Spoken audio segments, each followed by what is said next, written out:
This is an Audio Wool original.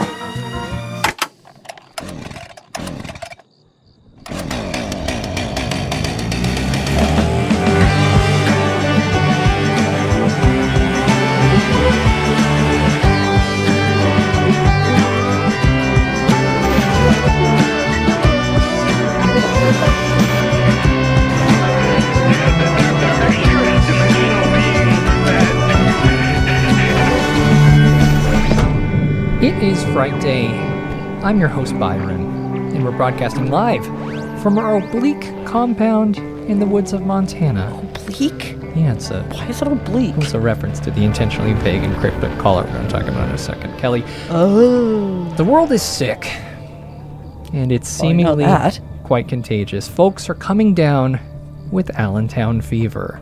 Oh, God, I hope so. Do you know, maybe that's the cure for everything. I don't think it is. Since our broadcast of part 1, we've been sent photos of Allentown roads, signs, mail, all miles away from the Pennsylvania one, which would make more sense. Well, no, not all of them.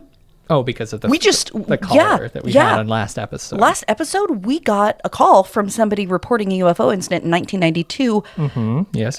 Just a razor's edge away from Allentown. Very exciting. And you seem manic already. Wonderful. Tips and interpretations of Alan's cryptic messages. It's time to jump back in. This is Allentown Part 2. Kelly, I'm joined tonight by you. Yes, you are.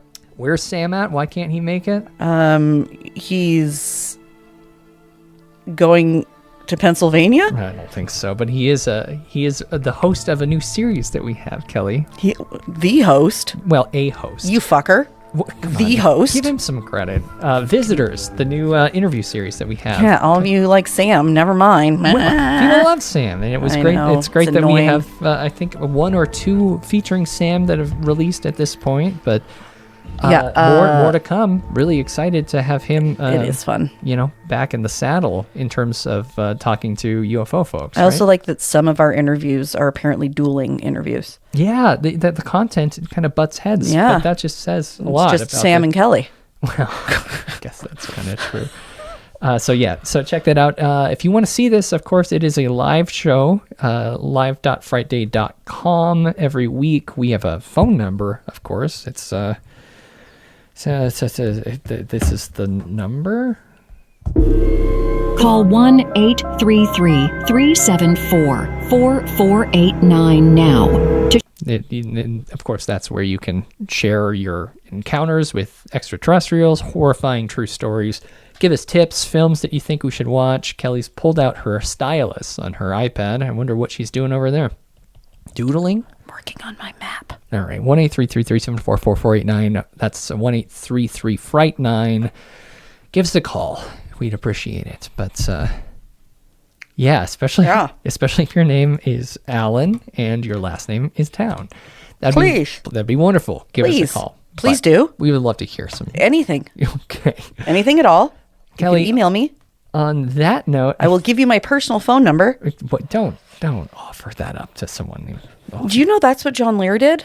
Yeah, I do know that's what. It's pretty John Lear freaking did. cool. I don't know if it's good to do that. It's real trusting. It seems like a scary choice. I gave our number, but our number isn't my phone number, of course. I can do that. Do you want me to give them yours? No, Okay. I don't. Okay, then Please I won't. Don't give in Fine. my phone number. Might give them mine. I think that's a bad idea. Well, Kelly, that's fine.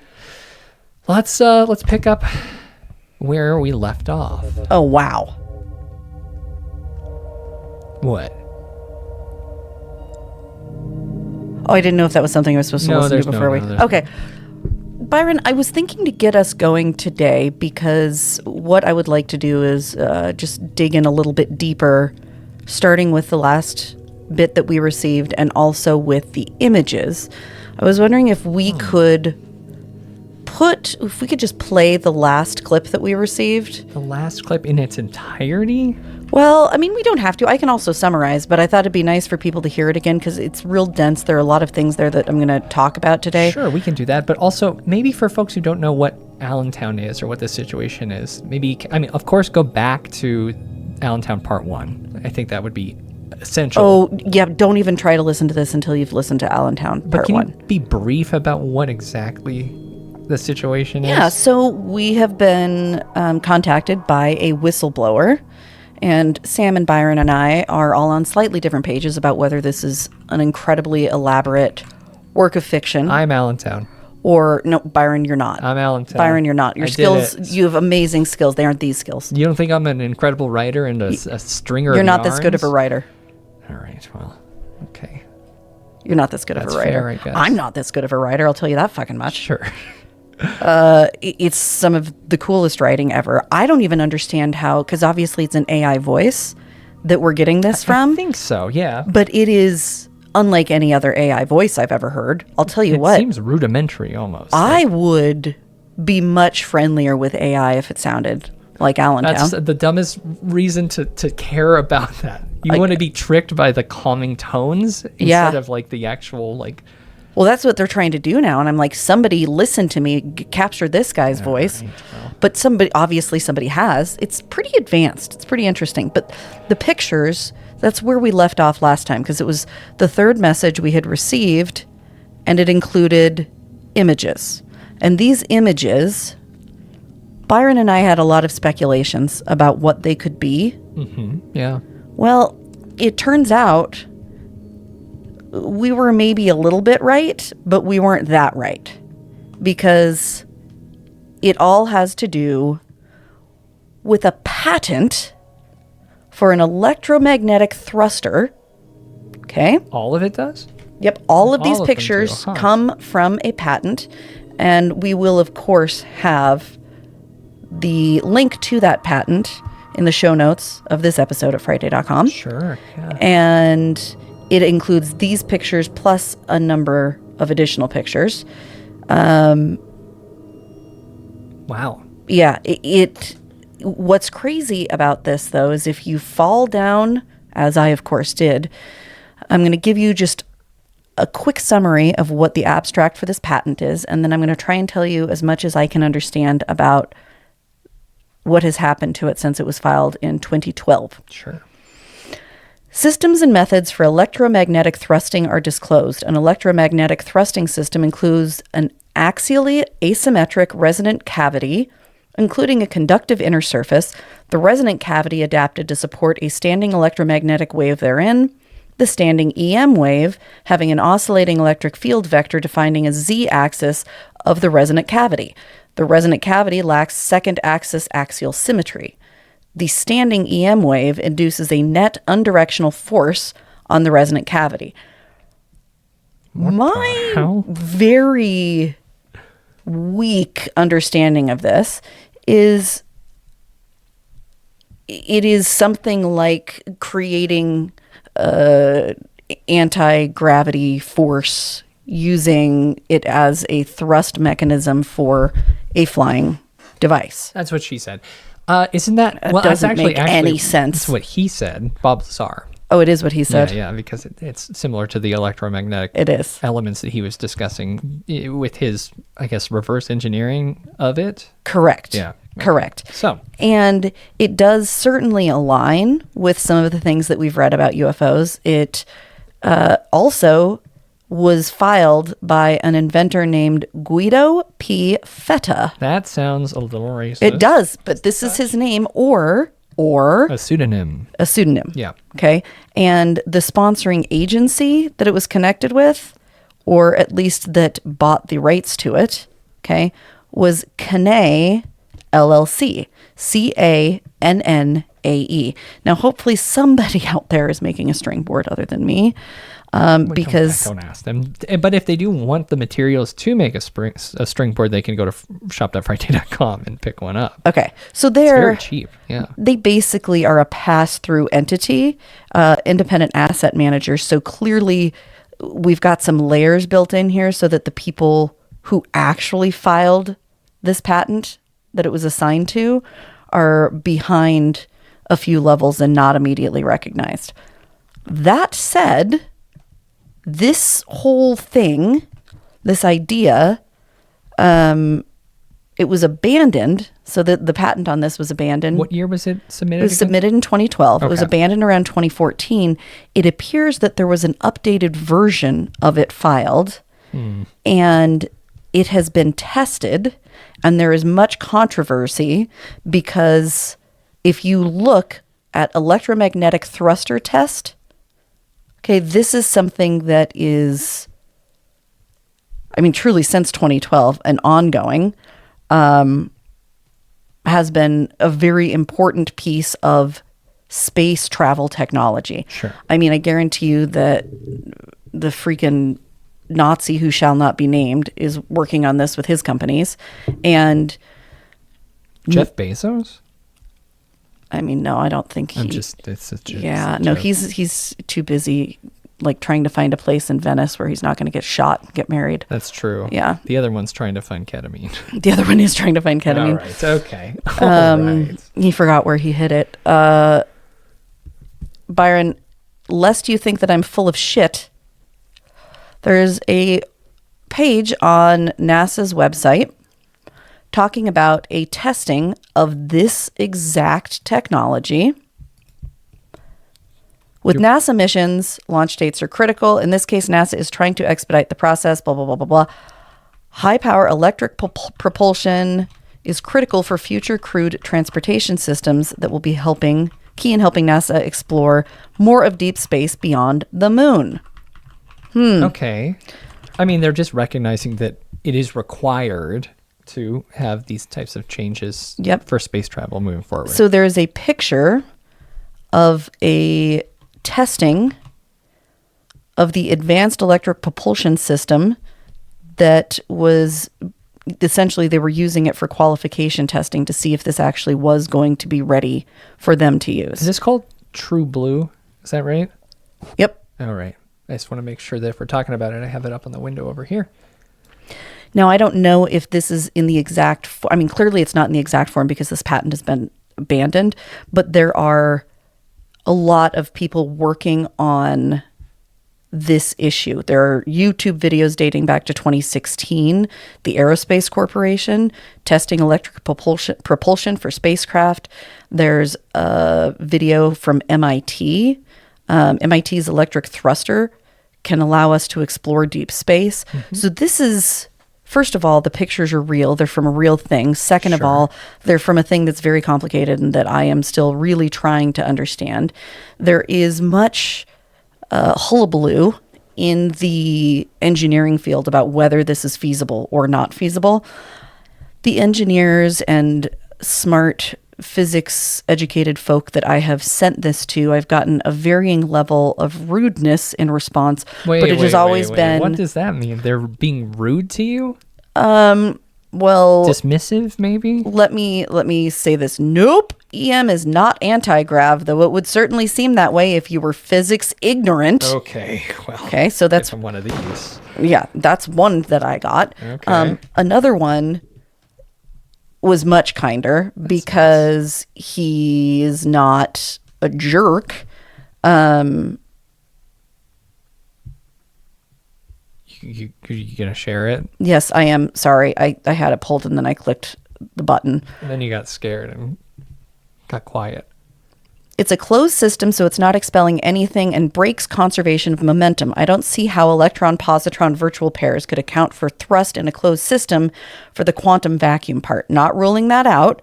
It's kind. That there's something beyond our understanding that could create a reactionless drive. But from an engineer perspective, it would break the most fundamental laws of physics. If I had to guess, I'd say the reason why NASA research wasn't continued, well, this was when we thought it wasn't continued. We didn't realize it just shifted over to a different patent. Of course. Because while recording thrust, it was an error due to thermal effects like the microwaves heating the air and causing a pressure change. Because they were working with mega tiny thrust numbers, something like that could have given false positives. So, true. Nicer. Nice, much nicer. Also a better explanation, too. A little disappointing. Disappointing, but now that we know that it's actually been shifted over just to a modified patent, I think that is interesting. And I also want to call attention to this statement about breaking the most fundamental laws of physics. I know that you haven't listened to as many of the whistleblower testimonies as I have, Byron. Yeah, I don't really care to. But a huge thing that we're hearing over and over and over and over again is the rules of physics as we know them are not in fact the rules of physics. And if you listen to the nerdy scientists who are pissed about stuff that hasn't been disclosed, That's what they're really mad about, that we could be doing physics and scientific research, forget the UFO part, but like in a totally different way, and that this has changed our understanding of physics, but that hasn't been shared. And that's the thing that a lot of people in academia get incredibly upset about. Makes total sense. The third response that I got. Oh, wow. You reached out to 3 folks about this, huh? Standing waves are definitely magic adjacent. Oh, right. Well, that's a little bit more rude, right? Yeah. So. Not wrong, though. No, not wrong. Not wrong. So we've kind of cracked the case of what these images are from. But to me, Byron, that deepens my belief that this is something real. It is hard for me.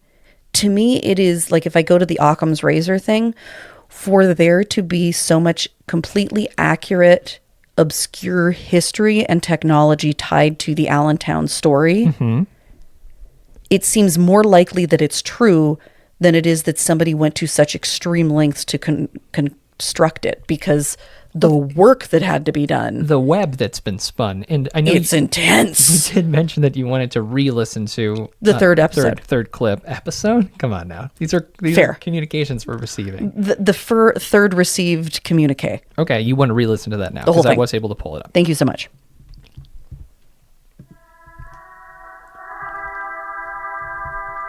After the war, Kurt Davis paper-clipped off to Florida with Von Braun to tease the Russians with his vulgar tubes of shit-fire. Fatuous theater, all of it. 90% of Explorer's budget went towards high-speed Kodachrome and Brill cream. But little to no dabbling among the unhallowed damps. Kammler, meanwhile, was resettled in Otero County, New Mexico. Taxpayer dollars secured him a lovely split-level Adobe home just 6 miles from the Alamogordo Army Airfield, where his laboratory was relocated. The first American batch of Maschinen Elfen, Kammler's preferred term, was sourced from the St. Anthony Home for Boys up in Albuquerque. That joint was a real horror show. Runaways were very, very frequent. So when Herr Kammler came a-calling, offering technical scholarship, the Sisters of St. Francis gladly offered up 37 of their hardest hard cases. I'll spare Ms. the most lurid. You gotta bleep it. Gotta beep that, yeah. Please don't forget to. I won't. Okay. I'll write it down right now. Okay. I keep forgetting that this Allentown, I think, inadvertently. He's talking. Before the cutting started. The smallest of mercies, I suppose.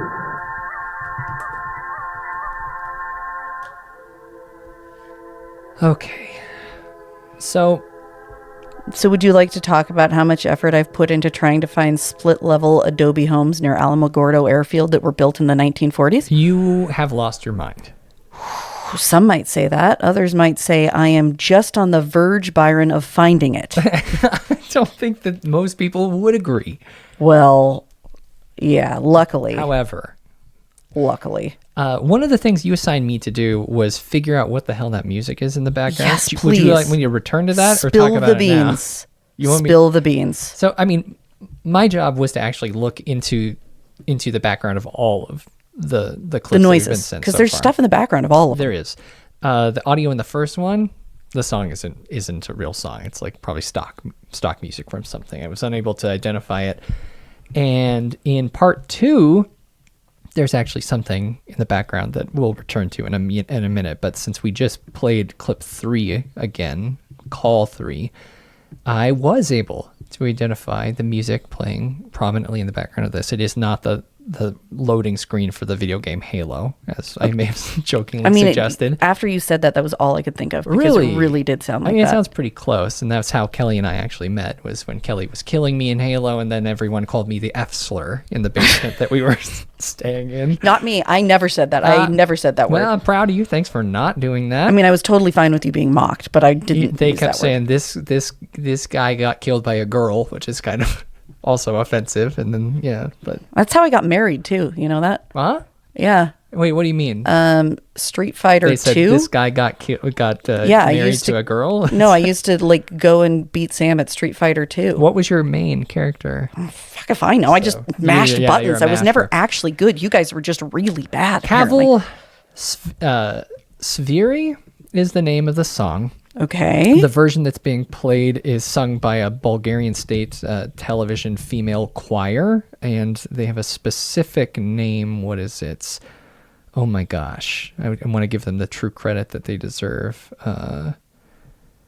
The Trachea Ensemble is what they're called. They're a Bulgarian folk group based in Plovdiv. Well, that sounds like a curious place. But yeah, this version, the version that's sampled is composed by a guy named Peter Leondev. He arranged it. He's most famous and widely recognized for, I guess, not just being a composer, but this is a word I didn't know, ethnomusicologist as well. Oh, I like ethnomusicology. Yeah, that's great. I feel like that would be a really fun field to study. It's interesting. He devoted his life to collecting and preserving and promoting Bulgarian folk music, documenting over 40,000 traditional songs, which it's funny. It sounds kind of like my dad after I taught him how to torrent music. He won't stop. So I guess he is also an ethnomusicologist, except I love just that. for mostly music from the United States. And he does like a lot of that, like Scandinavian, Norwegian pop, that kind of stuff. So credit to him there. But this version, this arrangement, 1979, it was recorded by that group I mentioned, the Trachea Ensemble in Bulgaria, and it was included on an album called La Miserie des Voix Bulgares, Volume 2, which was released in 1988. And at the time, it kind of popped off, Kelly. It introduced the world to the unique sound of Bulgarian choral music and actually won a Grammy in 1990. Okay, so wow. Yeah, and I'll play it also really loudly. Okay, did you check to see if Halo uses Bulgarian choral music? It seems likely inspired by, right? Like, sorry that was so loud for a second. It actually wasn't that bad in my ears. But. Oh, wow, interesting. But you've heard that. It's in the background of the third call. Interesting enough, typing can be heard very loudly, with especially Kelly's aggro typing. Yeah. So the lyrics, though, I was digging into seeing maybe if there's some sort of relevance here. It's clearly in Bulgarian, I guess. I didn't double check, but the Kavel is playing mother, up, down, mother, up, down, mother. The Kavel or Kavel, I can't remember. Kavel, yeah, is playing mother, up, down, mother near the village. I will go, mother, to see it. This is a translation, by the way, in English. To see it, mother, to hear it. If it's someone from our village, I'll love him only for a short time. If it's foreigner, i.e. from another village, I'll love him all my life. So it's a song of yearning for something outside of your safe zone, you know. Sounds like a song Evita would sing. Interesting. Don't know anything about that. Yeah. I'm familiar with it, but not. Yeah, she just really wanted to get out of where she was born. Huh.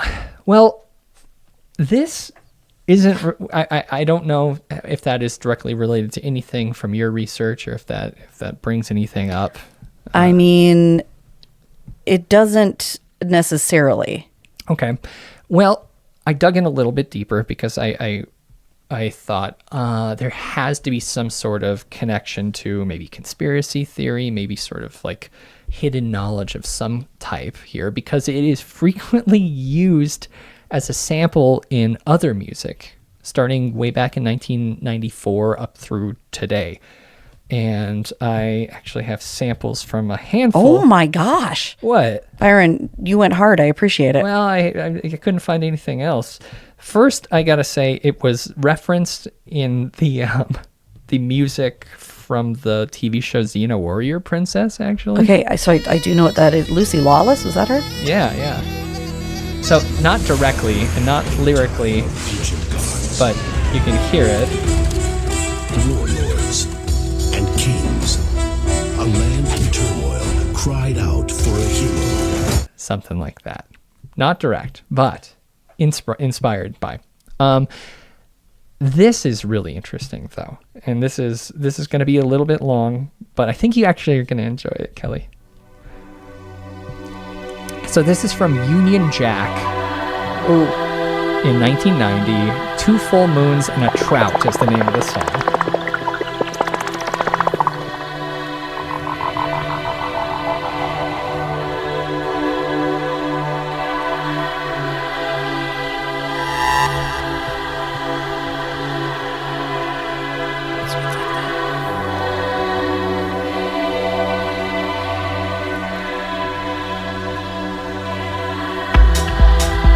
Yeah, it's totally my jam. It's a little Tiesto for you. Oh yeah, this is like old people house music.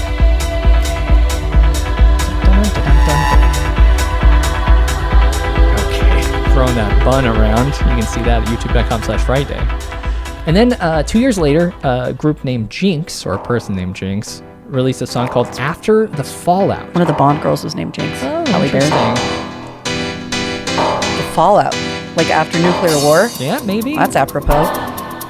You can hear these little samples kicking in.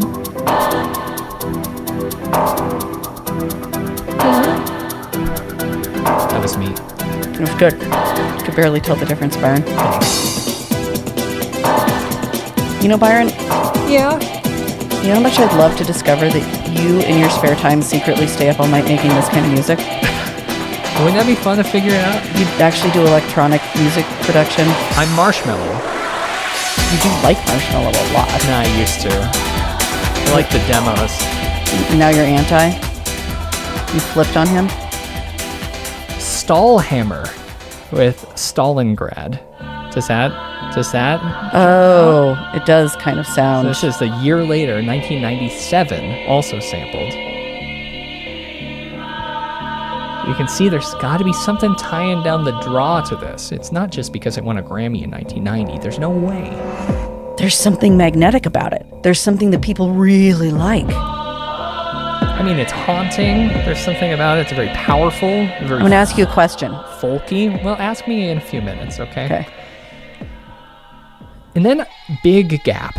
2013, S. Castro put out Krieger 2. Creeper. This is kind of more the modernized versions. What's that in the background of that? Figure it out. Salutiert vor dem König des Volks, der Krieger, der nicht stirbt wie ein Phönix aus Gold, Why? geboren im Schlamm, gebadet im Blut, aufgewachsen im Hass. I don't like it. And then if you could pronounce this, Kolga? Kollega? And then, no idea. Huh? Koenigsara? Yeah, from 2014. This one's kind of fire. A little bouncy.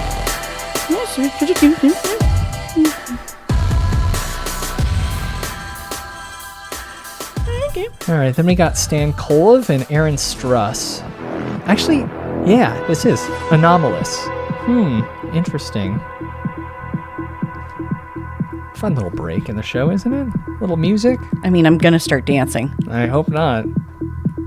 Save that for the paywall, Kelly.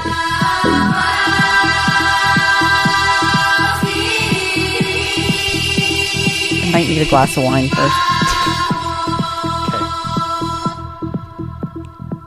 So this actually brings me to, unfortunately, my favorite one from 2020. It's MIA, who is selling RF, or I guess 5G blocking pills right now. I thought you were going to show me colloidal. This is Omni W202091. I mean, in defense, though, she has a reason to not trust governments, you know.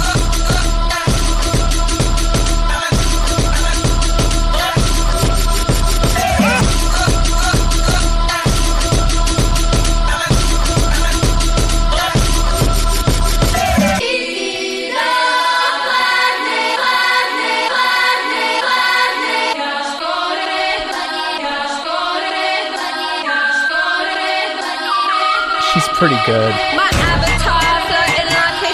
You ever seen her? No.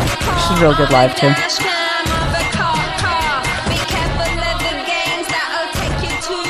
And I think the final sample is from a rapper named SL and someone called Millions with a Z and a 1 where the I should be.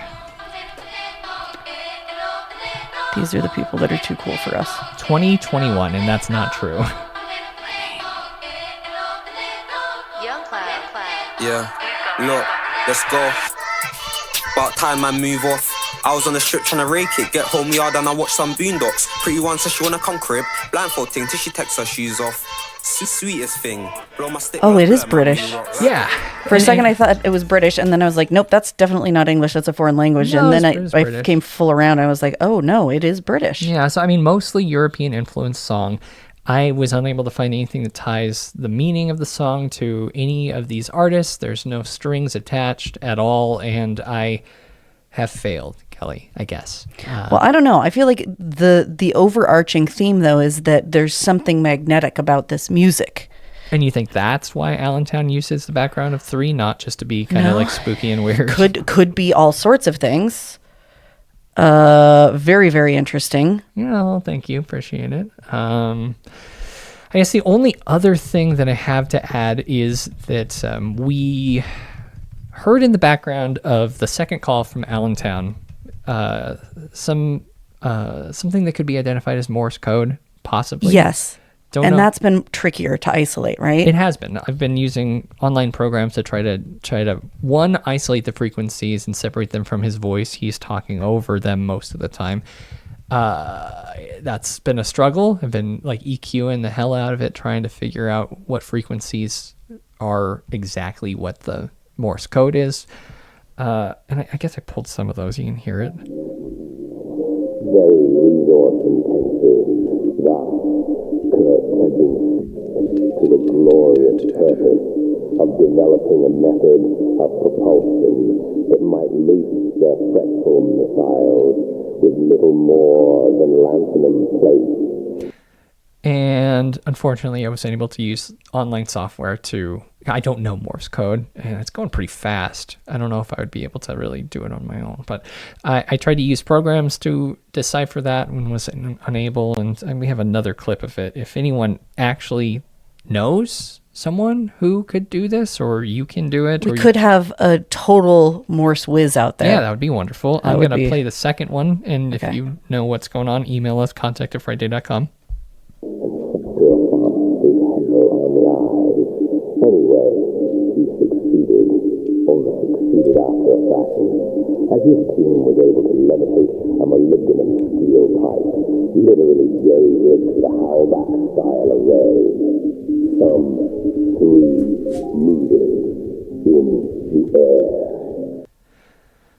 So that's where my research has led me.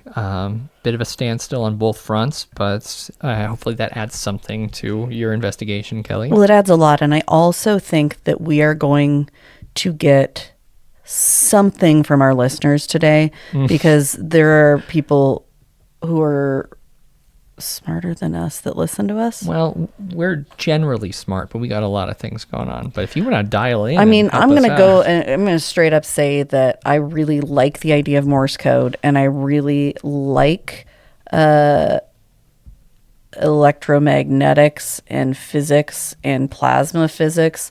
And also I don't understand them at all. Sure. Yeah. So I know that there are people way smarter than me out there knowing these things. Byron, one more connection I left out. I'm sorry. Oh, yeah. No, you're good. Lady Gaga used the original recording of the song in the promotion of her film. Was it 5'2", I think is what it was called. Is that because that's not how she is? Yeah. I don't know if it's a concert DVD or like a documentary, but she did use that in the promotion of it. Okay. So, I don't know. Take that Well, for what it is, cool. because of course Lady Gaga, a lot of people, after her satanic halftime performance, there's all, and again, Give me some Gaga. I liked MIA's song. She is also a conspiracy theorist who praises Alex Jones as an anti-vaxxer and all that stuff. So she's got some problems. She comes from a culture that is a little more logical, perhaps, to like completely distrust everything that the government ever tells you. That makes sense. However, I just wanted to get that out of the way. Don't take advice from her on medical topics, though, please. And it translates to The Flute Plays. Maybe that's another clue. The song title. Kaval. Oh, yeah, because kaval is like a flute. Yeah, it's like a type of a fluty instrument. So that's where we are, Kelly. So, Byron, I have a favor to ask of you. And what is that? So if you go to our document, the one that you made for Allentown 2, yep. I have a series of about 10 Zillow links. Oh, no. And while I'm talking everybody through a little bit of information about St. Anthony's Home for Boys, which was mentioned in the third message, if you could put those on a map and tell me which of them fall actually within 6 miles of Holloman Air Force Base. I can do that. I mean, they're just links. Can't you just drop them in like on a Google Maps? It seems like a thing. I will try my best, but I don't even know if I have the link that you're talking about. They're all right there. Oh, those are that. Okay, wonderful. Yeah, we'll keep talking. I'll see what I can do. So if you recall... Wait, what's the base you want me to triangulate? Holloman. Yeah, which is Alamogordo Air Force Base. Okay. What he's talking about. Okay. So Allentown tells us that Kammler survived the end of the war. And you discussed Kammler a little bit in the last time. Yeah. And anybody who would like to learn more, highly recommend this non-conspiracy theory, just like hard history book. It's called The Hidden Nazi there. Yeah, I'm hoping... Dean Reuter. I'm hoping that I can get an interview with Mr. Reuter, Byron. Yeah, I'll reach out. Because I would like to talk to him. They discuss a few things that could have happened to him at the end of the war. As I think I mentioned in the last episode, they thought he might have ended up in Argentina. Mm-hmm. There are a few things... Nazis have ever been there. None. There are a few things that lead me to believe he ended up somewhere else. One of them, most notably, is Allentown himself, because Allentown tells us that he made it to Alamogordo, and he was working at Alamogordo Airfield, which is Holloman Air Force Base. Sure. And that they bought him a split-level Adobe home 6 miles from Holloman. And so that's where Byron's doing some work right now. Oh, my God. While there, he apparently took a cue from MK Ultra and was using children from St. Anthony's Home for experiments. Now, I dug into some information about St. Anthony's Home, so here's a little bit about it. It was a Catholic-run orphanage, so like warning signals immediately, right? Albuquerque, it was founded in the early 1910s, and it was the first orphanage in the state of New Mexico for boys. It operated through the 1980s.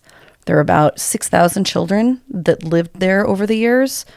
And horrific stories have come out. There are lawsuits currently underway about, this is like trigger warning for anybody out there, horrific sexual abuse.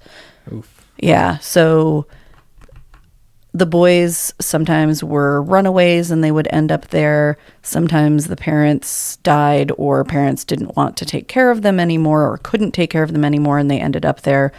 And a number of the boys that lived at this home at different times alleged that they were abused not only by the chaplain at the orphanage, but also by the nuns. And in fact, that the nuns would take them to rooms where there were visiting priests from other parts of the country. And essentially they performed services as priests came through. So just really, really horrible. Now, there is not any documentation I was able to find about specific experiments, MK Ultra style, that went on with these boys, but also if, as Allentown alleges, Kurt Davis was able to just get some of these boys delivered, there would be no records of what happened to them after that point that would be tied to St. Anthony's because everything like Franklin cover-up kind of stuff, right? Like Franklin cover-up? Well, yeah, wasn't that they were using child sex slaves for politicians in Omaha, Nebraska? Wait, was that real or was that like? Well, it's alleged, but I mean, but is it like Pizzagate crazy or is it like real? Because like this, I guess it would be considered proto Pizzagate. I don't know. Okay, because this has something where. Oops, sorry. Oh, thanks. I apologize. This has something that has been filed and is like now given standing in court, and there's a lot of stuff proceeding from it. So I know that there's actually substantiation for it. I don't know. This was an era where children were experimented on regularly, and in fact, a ton of the records, as we know, from MKUltra were destroyed before it was fully revealed. It has been proven that terrible things happened, but much of what has happened is unknowable in any super specific sense because we're relying on testimony and experiencers and victims since the records have been destroyed. We do have a few records, but a lot of them are missing. Kelly, here's a quick tour of all of these poor people whose addresses you decide to target who have split level Adobe houses. So, okay. For coming from the Air Force Base. Okay, so what's our scale here? 5, 6. So we got to be within 6 miles. So it looks like that. I guess I better not say it out loud, but that one. I don't think we should be. That one looks like a winner chicken dinner right there. Well, that good one. Thing your head is blocking the okay, address so there. I don't think we should be doxing I need anyone. you to contact the people that live there. I'm turning it off. We can't do that. We can't have... Well, we're going to go through the records of that home, and we're going to see if we can find who owned it. That's 362. I mean, my guess is it would have been owned by the government. Yep, so the 362 is the one that we need to look into. Check out 403 and 1509 just for safety's sake. I'm not going to do that right now. Okay, but let's we need to look at those. This one has what's called an eat-in kitchen. Now, what does that mean? That's a very 50s thing. I don't know what that means. Well, all of these were, I only selected homes that were built before 1950 because otherwise. You need to get some rest. Yep, I know. Here are a couple of stories that did escape the MKUltra files destruction, so you can only imagine what was in the material that was destroyed. This was one I had not heard before, so Byron, prepare yourself. At the Walter E. Fernald School in Massachusetts, a state home for developmentally disabled youth, many of whom were orphans or wards of the state, MIT scientists and doctors ran the so-called Fernald Science Club, in which boys were fed radioactive iron and calcium tracers in oatmeal and milk to study digestion. Mm-hmm. Decades later, it was revealed that these unwitting children were fed radioactive isotopes as part of a nutrition study sponsored by MIT and the Quaker Oats Company. Yeah. And of course, Quaker Oats, isn't that? No, that's the Cheerios guy. They created Cheerios because Kellogg cornflakes were created to prevent young boys from masturbating. Oh, I do remember that. Yeah. Because that was the weirdest idea ever. I have no idea. Masturbation's evil. It makes you... Well, I do know that, but how are cornflakes going to keep you from doing it? Because they're so boring. It's less stimulating. I feel like you should be stimulated at breakfast so that it makes you horny. So eating, fucking like, weird. Fruit Loops or Frosted Flakes even makes you want to... It makes no sense. Yes. We take a screenshot of that just so that I can, Sure. because I am going to actually look up the property records for those places. Copy it. Okay, but yes, what are you saying? Thank you. I really appreciate Quaker it. Oats. I feel like radiation testing in the 1950s was a little bit more. Like, what about the radium toothpaste people? Like, it was more common. No, this was like they were literally ingesting it intentionally. Yeah, but don't they do that for X-rays? Like, remember when I was no. This is like I think you're not understanding. This was like they knew there were radioactive isotopes. Yeah, and they were trying to see the effect that it had on them. Oh, and they were able to see more. They were able to see more with the radioactive pieces.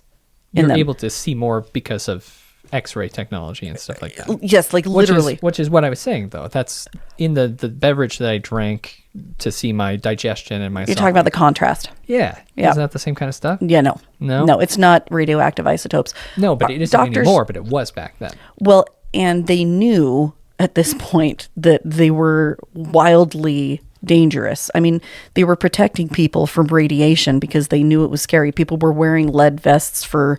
X-rays because they knew. Were they actually doing that? Yes. All right. So AB in the chat just sent over some information from the Albuquerque publiclibrary.org about Albuquerque Indian schools. Oh, the Albuquerque Indian School. There are a couple in Montana too. Yeah. And a lot in Canada. Horrific things happened at those schools as well, clearly. Yeah. That was the first. Oh, it was the first orphanage. Yeah. Okay. Yeah. He's just It explaining. was the first boys' orphanage. Okay, that makes sense. It was the first all-boys orphanage Not in religious. New Mexico. Yeah. No, it was religious. It was very religious. It was run by the Catholics. Oh, yeah. And that's why they were, essentially sex slaves for priests. Yes, I'm sorry. Yeah. I don't know where my brain is. No, that's okay. That's okay. Just not there, which isn't bad either. There are a lot of these stories. Hepatitis was intentionally given to dozens of Willowbrook children, which was a place where profound intellectually disabled folks lived, and most of them were wards of the state. They fed these individuals an extract made from the feces of hepatitis patients to try and replicate hepatitis symptoms and see how severe they would get. You mean just give them hepatitis? So that's a kind of an interesting way to say that. Yep. So it isn't a jump.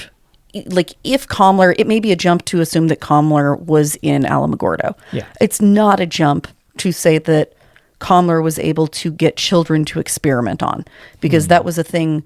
It was fairly common in the world of our government to acquire children who were not going to be missed to experiment on.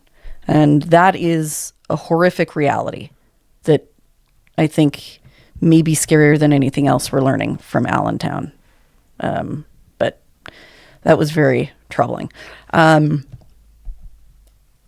records that are currently the subject of trials having to do with abuse of other sorts that happened at this orphanage, it will be interesting as those trials proceed to see if anything else comes out of them. We are going to look into this home, and if we can figure out which of these homes it might have been. I just saw on the record, it says the last public time it was sold was 2011. So before that, there's no record. Why? I don't know. That's just as far back as it goes. Does it go back further than that? It's kind of interesting. Oh, just on Zillow, though. No, you can look up at I'm county. Sure you could look at the... That's where I'm going to. Yeah. That's where I'm going next. That's why I need. Cadastral? That's why I need the photo. Is that the right word? Cadastral? That sounds right. Different types of maps, I suppose.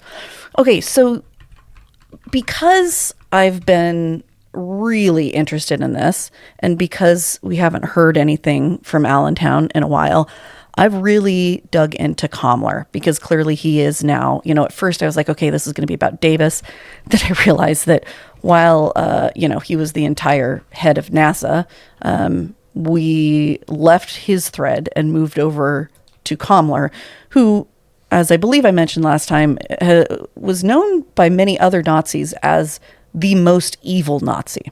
So it's kind of scary to think about. If because he did, there's a lot of evil ones, right?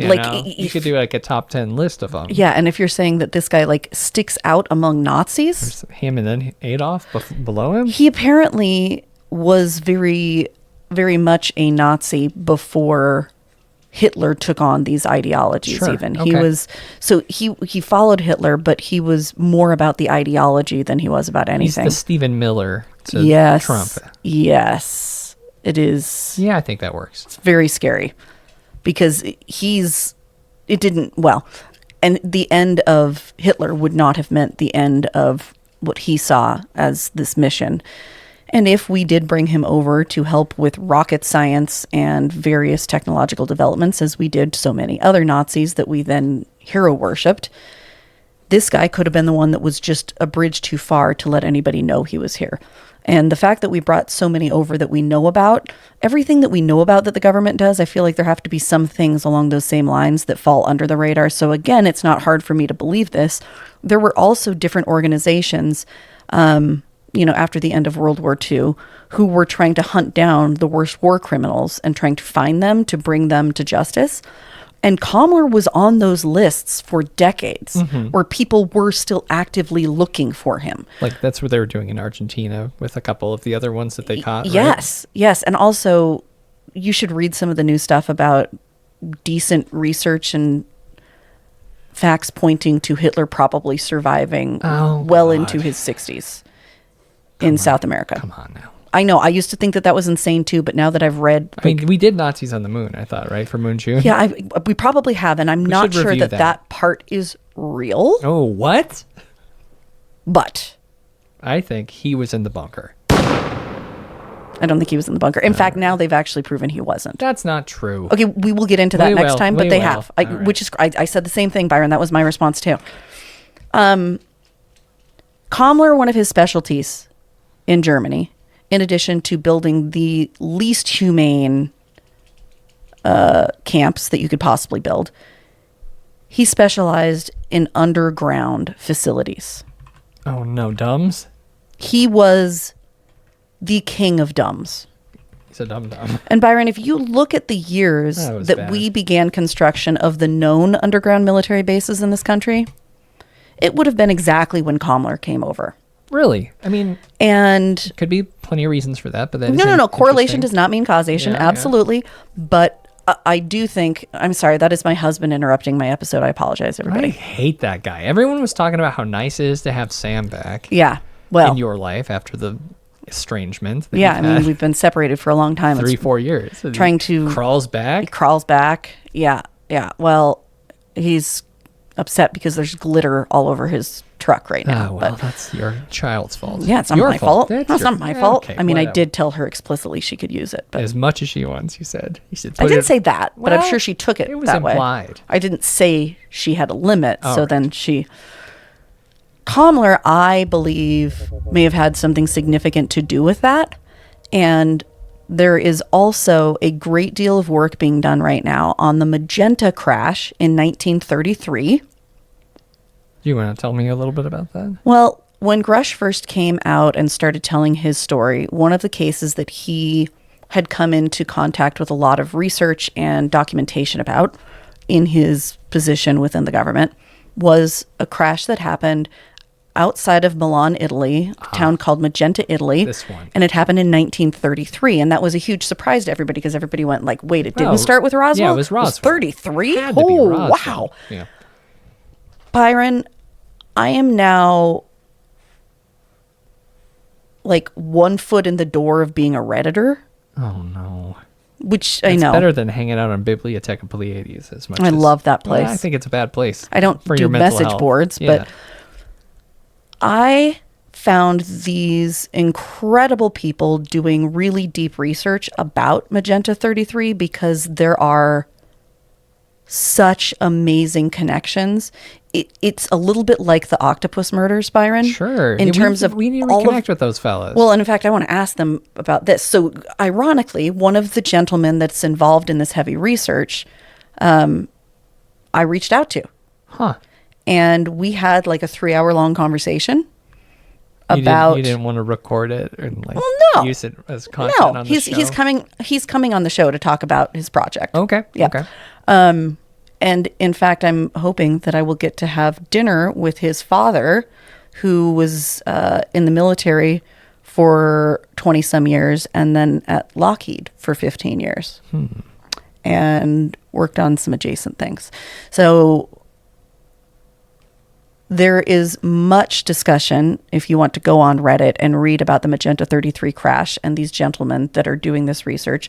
There is a movie now being made. And ironically, at Contact in the Desert, I was having a brief conversation with Jesse Michaels about Allentown. Oh, God. Yeah, this was... And he was genuinely interested. And we were chatting. And then Richard Dolan came up, interrupted us. And I'm like, okay, well, I guess it's Richard Dolan, so I can't be a real bee about getting interrupted. For people like you, this is a really interesting... It was a weird situation to be in. Yeah. And Richard Dolan is introducing him to some director that's making some movie that he's going to be really interested about. It's about Magenta 33, blah, blah, blah. Well, it turns out, as I'm having this conversation with my friend Craig, my Reddit friend Craig... You met him on Reddit? Yes, because he's doing all this work. And so I messaged him. I'm like, okay, I've got this weird thing that has to do with Operation Paperclip. And Operation Paperclip ties into Magenta 33. And I was like, can you chat about this? And so we had like a 3-hour conversation. And he's great. But it turns out that the guy that I was interrupted for, this director, was the guy that's directing this movie about the work that Craig and his friend have done researching Magenta 33, and they want Jesse Michaels involved. So interesting. So it was kind of his fault, but now that I know I got interrupted for something that was really worthwhile, I feel a little bit better about it. But I'm hoping to bring you guys more information. It is really Jesse and his friend's story to tell what they've found. It is literally like if you paste it into a Google Doc, it's over 600 pages of research and documents connecting crazy things to this crash in 1933. And there is substantiation. There are FOIA docs. We've got memos from Mussolini, not even Mussolini. The Mango one. The OG Mussolini. Wow. Talking about this crash. And then a huge American shitstorm that sprung forth from that. American Shitstorm is like a really good documentary subtitle, right? Yeah, I mean, I feel like American Shitstorm. Yeah, I mean that could be the subtitle of Visitors too. American Shitstorm. You created Visitors as a way to not scare away guests. Okay, that's true. That's a good point. And now you want to add a Shitstorm. American Shitstorm to the subtitle? Okay, that probably isn't going to be useful. I'm gonna quit the show. I think. Yeah. I did dabble in Reddit a couple years ago because when we were investigating in New Mexico, I was trying to find the coordinates for where Gary Nolan and Diane Pasulka had found pieces of what they believed to be the Roswell crash. And it was in a different place. It was the plains of St. Augustine. And so I posted something trying to get those coordinates, but that was the only thing I've ever posted. And then I got really scared because I'm like, oh God, I don't know if I can do this. But so I lurk all the time. But now I'm like a little bit in the thick of it. You got scared? Well, yeah. And it was also disappointing because I disappointed everybody because Sam wouldn't let me like jump the fence. And so I was a disappointment to everybody. I think he just didn't want to go with you, want to shame myself by showing my face there again. Back to the town, huh? So Allentown and Kammler, I believe, have a connection with Magenta 33. Okay. I still believe that it is connected to Roswell. And I know that Kammler had something to do with the underground bases being built in America. Okay. You can debate whether they're as extensive as somebody like Jeremiah might believe, or they are just as basic as the ones that we know about. But either way, underground bases are definitely a thing here. And I think that is because of Kammler. So all I can say is I really, really hope Allentown is going to send us something additional. As I continue to learn more about the Magenta 33 crash and connect things, as we try to figure out where the house might be that actually was the house, provided it hasn't been torn down, right? I am going to be looking into cadastral records. I hope that's the right term. I don't. It sounds good though. It's a right? good word. Yeah. And if anybody has any information that they would like to share, if there's anybody that lives around there in New Mexico and, wants you to... let us crash on your couch for 6 months? And could be. I mean, lean into this project? I'm trying to talk Sam into driving our camper all the way down there so that I can just sleep in the camper because I'm very afraid of scorpions. It was one of the reasons I loved going there in January. Afraid of scorpions, huh? Yeah, scorpions and snakes. I can handle spiders. Scorpions and snakes I can't handle. So, Kelly, it's funny that you should mention, though, Allentown reaching out again. Shortly after our last episode, we received a letter from Allentown, an email. I printed it out, though, for you. Wait, shortly after the last... How long have you had this? May 25th? You... fucking asshole. So it's titled Kota. I don't want you to read anything out loud. I can't? I will hand that to you, and we'll be talking about this in the next episode of Allentown. So take a peek at that, and I just want to take a second and thank everyone, especially the names on the screen here, for joining the Frightday Society. It helps fund this project of ours, and we really appreciate you. Until next episode of Frightday, though, my name's Byron. What? You are... Oh, Kelly? Uh-huh. What is... It's a doozy, and it's the Kota. And I guess stay scared. Asymptote! You've been listening to an Audio Wool original, produced by Byron McCoy. Theme music is provided by Yawns. For more programs like this, visit audiowool.co.